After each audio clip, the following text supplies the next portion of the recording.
Infectious diseases cost the United States approximately $120 billion each year. In recent months, the Zika virus has made headlines, with cases reported in at least 32 countries. With tens of millions of national and international visitors every year, is Central Florida especially susceptible to a potential outbreak? Join us as a state health official and a local infectious disease physician discuss the issues next on Metro Center Outlook.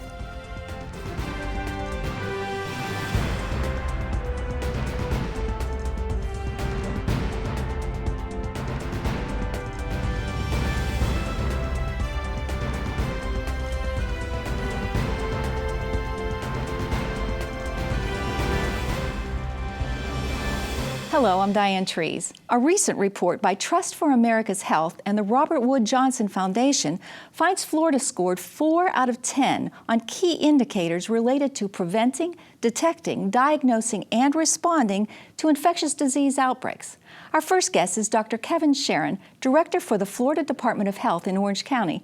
Dr. Sharon, welcome to the show. Thank you, Diane. What are the priorities for the Orange County area here for the Florida Department of Health? The Florida Department of Health in Orange County protects, promotes, and improves the health of all people in Florida through integrated state, county, and community efforts. We do this through our Community Health Improvement Plan. And in Orange County, we've done it through a collective partnership where we came together 4 years ago and we set out our priorities as 4 things. We have priorities for heart disease, for diabetes, for preterm births, lowering preterm births, as well as the infectious diseases that you alluded to at the beginning of the segment. We're hearing more and more about infectious diseases, though. Is Florida unique as a state? Do we have different variables, more variables that put us at risk more than other places? Absolutely, we have variables which are unique, and those include the mosquito-borne disease variables, the climate, the fact that we have a very warm subtropical climate. We have the populations, the immigration. We have travelers, visitors to our state, which are unique, a very high volume of visitors to our state. We have the vulnerable elderly populations here. So these are all unique variables to Florida that make it more challenging, let's say, to the infectious disease world.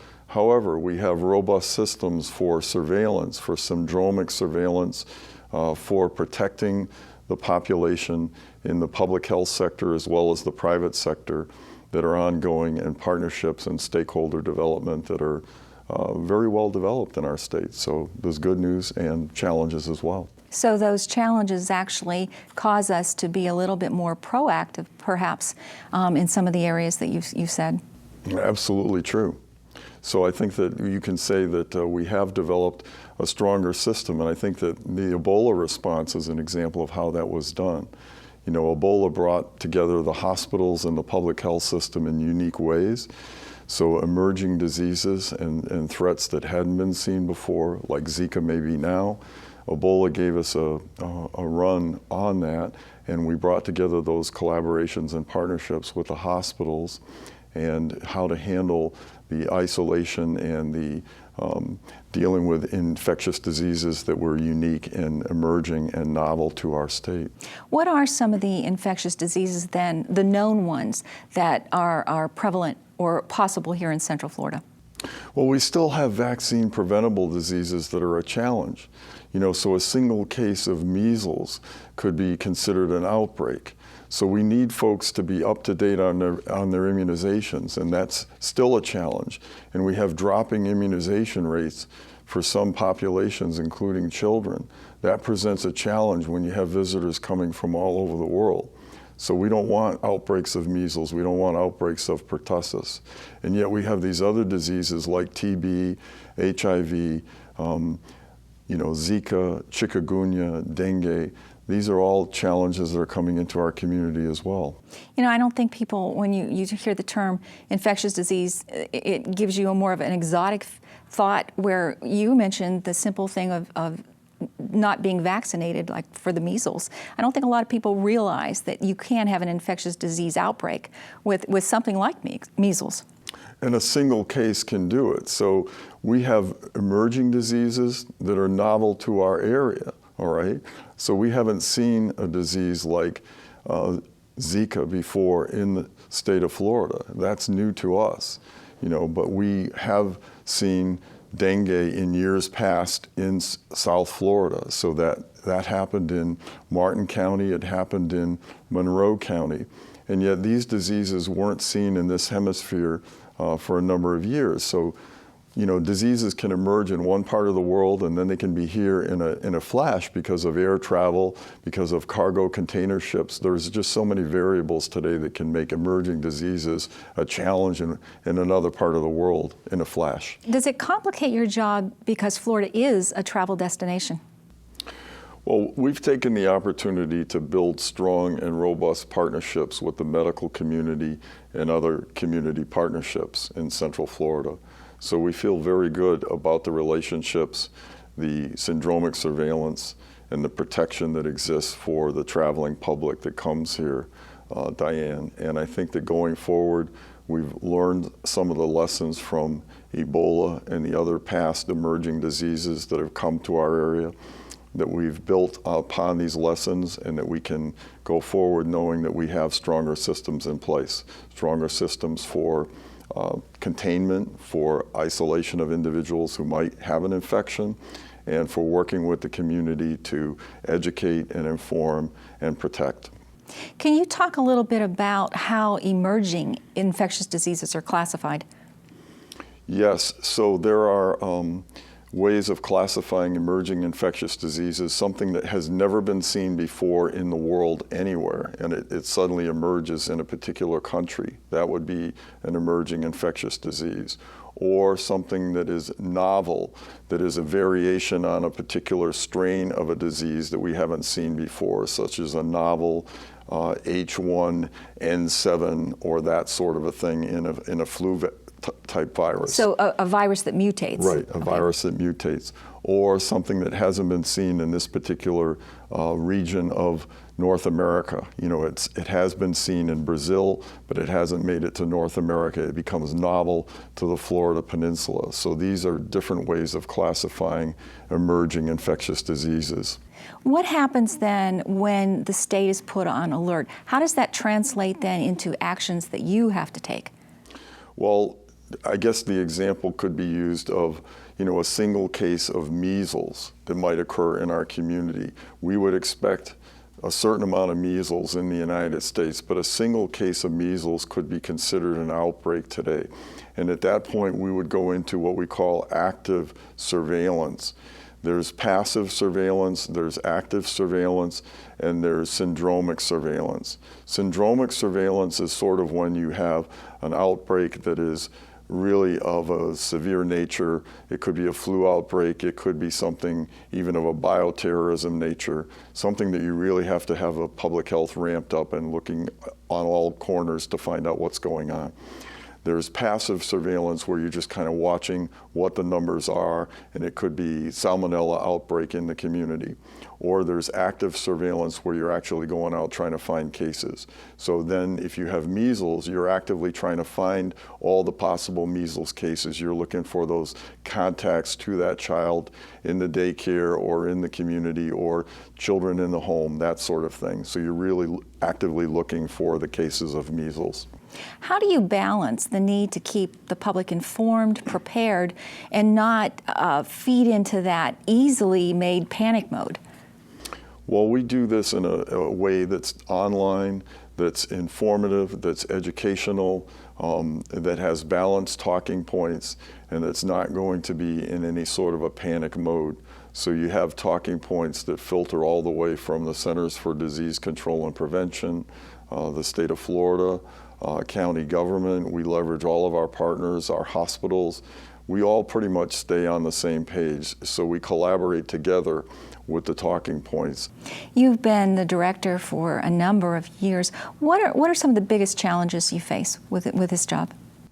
Well, the job is one where you have to stay ahead of what is going on in the community.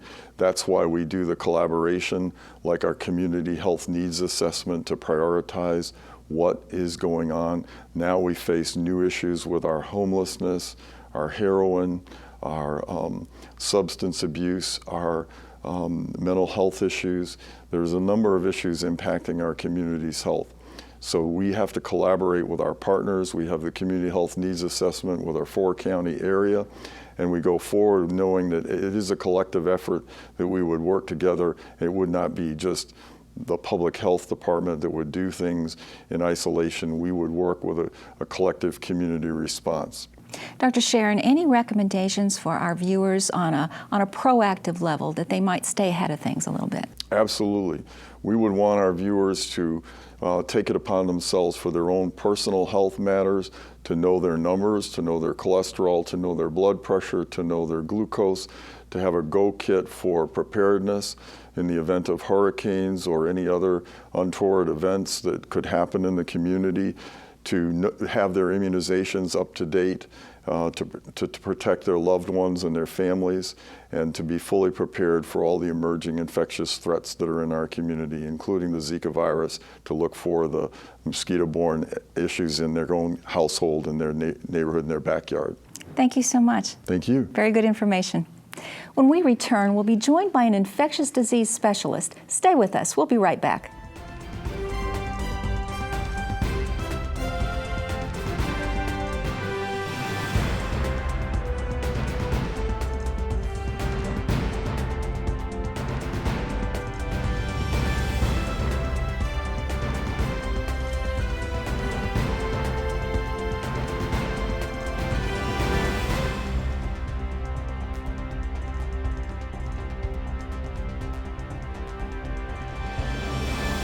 Welcome back. With us now is Dr. Antonio Crespo, an infectious disease specialist at Orlando Health.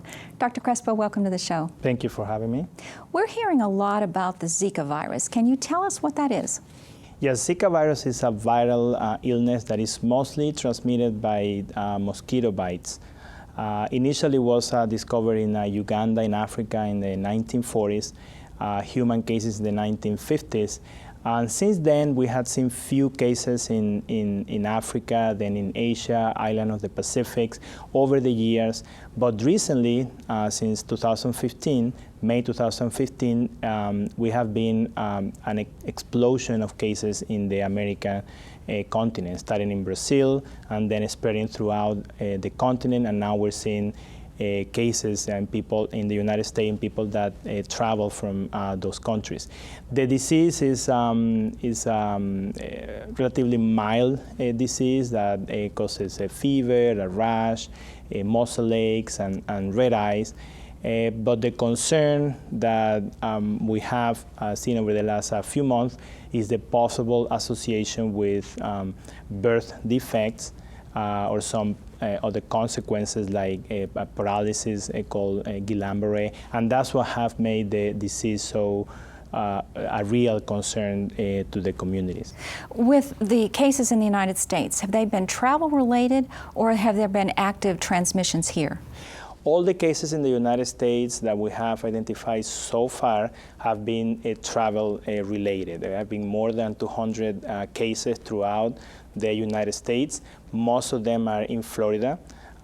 It's obvious, by our location and the contact traffic that we have with Latin America, and a lot of people coming back and forth. Most of the cases of Zika virus that we have seen in the United States are in Florida, but so far no cases have been locally acquired through mosquito bites. What about sexual transmission? I thought I had read about that, and if so, what about other bodily fluids like saliva or blood? Yeah, that's an important question, and as I said, initially it's mostly transmitted by mosquito bites. Sexual transmission is another way of transmission, not very efficient. It's not the main way it is transmitted. But it has been reported, and it's something that we have to keep in mind. So it's especially men that travel to the areas where the virus is currently spreading. If they come back and they get ill, potentially they can transmit the disease to their female partner. So it's because of the possible association with birth defects, and if the woman is pregnant and planning to become pregnant, they have to have precautions about that. The other modes of transmission, one is mother to babies, and the other one is through blood transfusions that potentially could happen as well. Now, the signs and symptoms that you described, it sounds like the flu. Can you have this and not even know it? You can actually. About 80% of the people that get the infection, they don't develop symptoms. 80%? 80%, they are asymptomatic. So only 20% develop these mild symptoms that, as you say, they are like the flu. Now, some things are a little bit different, like the conjunctivitis is a little bit different, more typical of this. The rash is maybe a little bit more typical of this. It's maybe not as bad as the flu can be. It doesn't have the cough or the sore throat that the flu can have. So you can find some symptoms that are different that make you think this is not the flu, this might be a Zika virus if somebody has traveled to one of those areas. Now, when you have this, when it's in your system, is it there forever? Is it dormant? Do we know if there are periods where it can be active again? Do we know enough about it to answer those questions? All of those is still under investigation, but that doesn't seem to be the case. The symptoms last a few days, up to a week. The virus may stay in the blood for about 2 weeks in some of the research that has been done. Now, in semen, it can last a longer time, and that's what the CDC has made recommendations about in women that are pregnant or trying to become pregnant to have precautions for the remaining of the pregnancy because the potential exists. The CDC has been predicting that a quarter of the population in Puerto Rico will acquire the infection by the end of the year. How much of a concern is the spread of the disease for the impact on the United States, and especially for Florida? Yeah, I think it's an important consideration that we need to have, and especially as you say in Central Florida, there is a big population from Puerto Rico, and there is a lot of traffic coming back and forth. Puerto Rico, Orlando, a lot of flights. So it's definitely something that we need to take seriously. I think the authorities in Puerto Rico, the director of the CDC traveled there, and he did an assessment, and that's when he made that calculation. So yeah, I think we need to make people aware of the symptoms and the precautions that they need to have, and especially if they're going to travel there, be sure they use precautions to avoid a mosquito bite. The use of mosquito repellents, use long sleeve pants, mosquito nets. Avoid mosquito bites as much as possible. That should be that should be what people need to keep in mind. Now, you talked a little bit about the birth defects. What is microcephaly, and what is the link with the Zika virus? So microcephaly is a birth defect that basically the skull doesn't develop well. So the babies have a small head, and the brain, then it cannot develop because of that. So they have problem with development, mental retardation. It's a very serious condition. It has been associated with other viruses as well. But last year, the health department in Brazil identified more cases of microcephaly than they had ever seen. And that was during the time when they saw the epidemic of Zika virus. So they made the link, and since then there have been some reports that the Zika virus have been found in these babies with microcephaly. Again, investigations are still ongoing to find a specific link among the two, but so far the association exists. That's what we have. There have been more cases of Zika virus and more cases of microcephaly. and that's basically that's the concern. With the way that this is spreading, have we reached a stage where containment is difficult? Are we reacting, or is there still proactive steps that we can take here in Florida? Well, the good thing about this, the relatively good thing is that the majority of the transmission is through mosquito bites. So if we control the mosquito population, we'll be able to control the spread of the virus. Couple of years ago, we had a chikungunya virus also that attacked Puerto Rico significantly, Dominican Republic, a lot of countries in the Caribbean, Central America, South America. We did see some cases here, but again, it did not spread widely here in the United States. We can expect the same with the Zika virus, but still we need to be on high alert. People need to understand how it is transmitted. Again, avoid being exposed to mosquito bites, avoid having stagnant water in their backyards, because that's how the mosquitoes they multiply.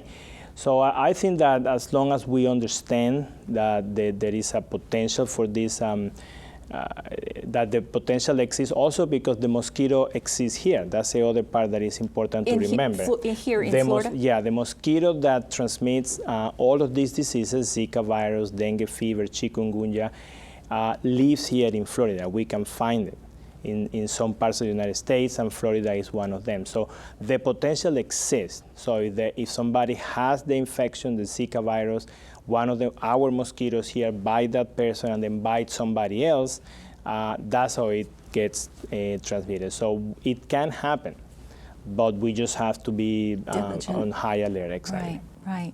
What would be your recommendations then for a U.S. citizen who's traveling to an area where there are known Zika cases? What would you advise them? Yeah, I think that if you are going to travel to, at this point, most of the countries in Latin America where there is active transmission of Zika virus, take precautions to avoid a mosquito bite. So consult with your physicians, take with you enough mosquito repellent, and you have to buy one that is on the CDC website. You can find a list of the ones that are recommended, that have a good amount of the product, that it will be actually protective.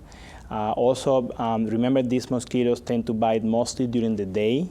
So if you're going to go outside, it's recommended to wear long sleeves, pants.